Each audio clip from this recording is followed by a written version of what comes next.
নমস্কাৰ, মোৰ নাম ৰুস্থা দত্ত। মই এটি ভূপেন্দ্ৰ সংগীত গাম, ভুল হ'লে ক্ষমা কৰি দিব।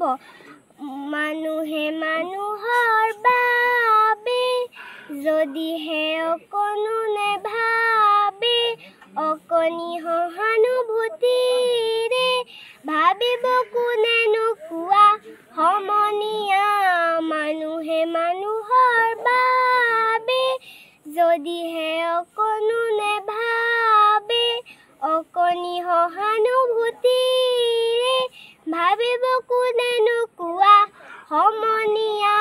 মানুহে মানুহৰ বাবে, মানুহে মানুহক বেচিব খুজি, মানুহে মানুহক কিনিব খুজি, মানুহে মানুহক বেচিব খুজি, মানুহে মানুহক কিনিব খুজি। পুৰণি ইতিহাস দোহাৰিলে ভুল জানো নহ'ব কোৱা সমনীয়া। মানুহে মানুহৰ বাবে যদিহে অকণো নেভাবে, অকণি সহানুভূতিৰে ভাবিব কোনেনো কোৱা সমনীয়া। মানুহে মানুহৰ বাবে। ধন্যবাদ।